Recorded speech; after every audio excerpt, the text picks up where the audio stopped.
BJP MP Laxman మీడియాతో మాట్లాడుతున్నారు. Live ద్వారా చూద్దాం. తర్వాత రాష్ట్రాలు పూర్తయ్యే సందర్భంలో మధ్యలో మనకు పహల్గాం ఉదంతం రావడం, ఒక యుద్ధ వాతావరణం నెలకొల్పడం, ఇవన్నీ కూడా కొనసాగుతున్నాయి. ప్రస్తుత పరిస్థితుల్లో కొద్దిగా ఆలస్యం జరిగిన విషయం వాస్తవమే. ఇవన్నీ పూర్తయిన తర్వాత సంస్థాగత బలోపేతం గురించి మళ్ళీ ప్రకటించారు. ఆల్ ఇండియా ప్రెసిడెంట్ కూడా ఇంకా కావాల్సిన అవసరం ఉంది. సహజంగా ఈ పార్టీ పూర్తి కావాల్సిన అవసరం ఉంది. ఆల్ ఇండియా ప్రెసిడెంట్ ఎన్నిక తర్వాతనే తెలంగాణ ఉంటుందని ఒక చర్చ. అట్లేదు, అది చర్చ మాత్రం తప్పదు. దానికి దీనికి ఏం పొందడం లేదు. వరుస క్రమంలో రాష్ట్రాలు అయిపోతుంటాయి. ఇప్పటికీ 31 రాష్ట్రాలు ఎలిజిబిలిటీ వచ్చినాయి, 18 అయిపోయినాయి. ఆ మిగతా రాష్ట్రాలు కూడా పూర్తయ్యే అవకాశం ఎప్పుడు మనం సమయం అనుకుంటే వారం రోజులు అయిపోతుంది. ఆ 14 రాష్ట్రాలు కూడా.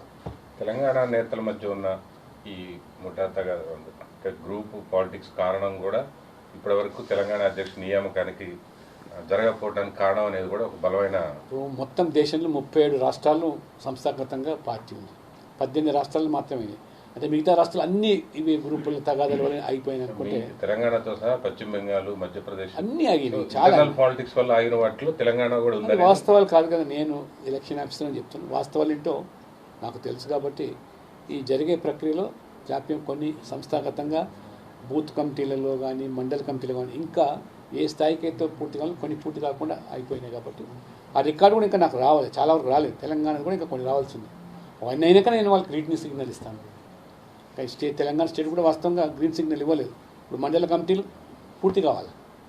900 పై మండలాల్లో నాకు అందినే 100 పైన మండలాల కమిటీలే అధ్యక్షులు అయినారు. కమిటీలు కూడా కావాలి కదా. స్టేట్ ప్రెసిడెంట్ వేసుకొని మీ కింద కమిటీలు లేకుండా అంటే పనిచేయమంటే రేపు అధ్యక్షుడు వచ్చిన వాళ్ళు కూడా వ్యవస్థ మొత్తం నిర్మాణం కావాలి, సమయం పడుతుంది. అందుకని ఈ కార్యక్రమాల ఒత్తిడి కూడా పెరిగింది ఈ మధ్యలో. ఇది ఒకవైపు ఈ ఆపరేషన్ సింధూర్ కానివ్వండి, అయితే ఉన్న పల్లంగా మాకు ఈ కులగణన విషయంలో కార్యక్రమాలు, వక్ఫ్ బోర్డు విషయంలో ప్రజలు ఇవన్నీ కూడా తీసుకుపోయి కార్యక్రమాలు పెద్ద ఎత్తున ఢిల్లీ నుంచి ఇవ్వడం జరుగుతుంది. అన్ని రాష్ట్రాలు కూడా అన్ని నిమగ్నం అయిపోయింది.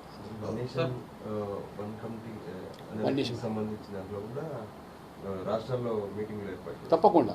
ఇప్పుడు మొన్న మా జేపీసీ కూడా నేను ఫిజీ వెళ్ళాను కాబట్టి నేను వెళ్ళలేకపోయినాను.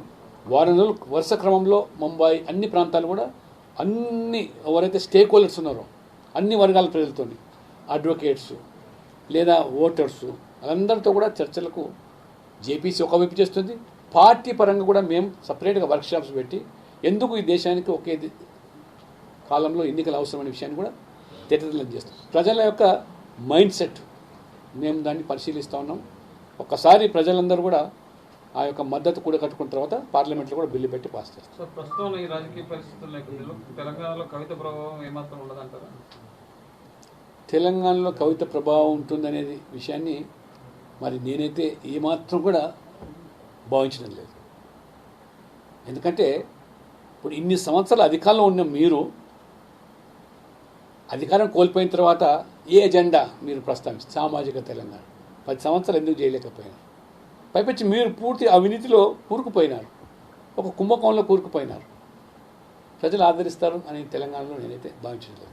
మహాత్మా జ్యోతిబా పులే అసెంబ్లీ ప్రాంగణంలో పెట్టాలి అంటున్నారు.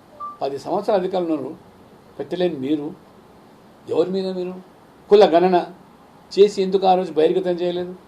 ఇవి మీరు ప్రశ్నించాలి. అందులో మీరు ఎంపీ ఎమ్మెల్సీగా ఉన్నారు. ఆనాడు నోరు విప్పని మీరు ఈరోజు ఆ అంశాలు ప్రస్తావిస్తున్నారంటే దేనికోసం అనేది ప్రజలు అర్థం చేసుకుంటారు. తండ్రిపై పోరాటం చేసే పరిస్థితి ఉంటుందా? అది వాళ్ళు తెలుసుకోవాలా. వాళ్ళ కుటుంబ రాజకీయాలు, కుటుంబ ప్రజలకేం సంబంధం? తండ్రి కొడుక, కూతురా, అల్లుడా, వాళ్ళు తెలుసుకోవాలి. 4 స్తంభాలు నడుస్తున్నారు వార్తలు వస్తుంది. తండ్రి, కొడుకు, అల్లుడు, కూతురు అని. అది వాడు తెలుసుకోవాలి. అది వారసత్వం అనేది కుటుంబం నుంచే వారసత్వం రావాలన్నా. అంటే ప్రజలు, కార్యకర్తలు ఎవరు కూడా అందులో సమర్థులు కాదని మీరు చెప్పదలుచుకున్నారా? మేము అంటే మా పార్టీలు చెప్తున్నాయండి. ప్రజలు ప్రజాస్వామ్యంలో అంతకంటే సమర్థులు లేరనే మీరు చెప్పదలుచుకున్నారా?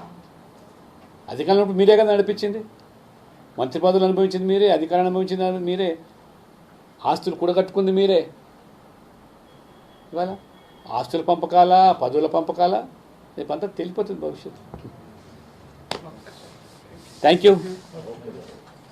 ఎన్డీఏ మీటింగ్ గురించి ఏం చెప్తారా? అంటే తీర్మానం చేస్తారు తెలంగాణలో తెలంగాణ అంటే పరిపాలన దాంట్లో చేస్తారు.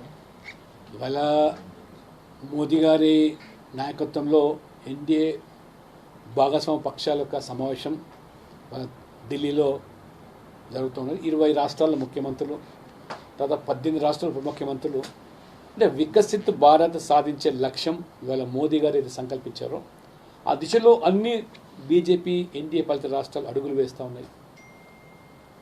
దాంతోపాటు అనేక అంశాలు ఇవాళ ఆ వికసిత్ భారత్ సాధించే దాంట్లో ఏ రకంగా ఉగ్రవాదం మీద మనం పోరు సల్పేదానికి తీసుకున్న సింధూర్ ఆపరేషన్ కానివ్వండి, ఉక్కుపాదంతో అణిచివేయడానికి, ఇటువంటితో పాటు కులగణ లాంటి అంశాలు కూడా బహుశా చర్చకు వచ్చే అవకాశం ఉంటుంది.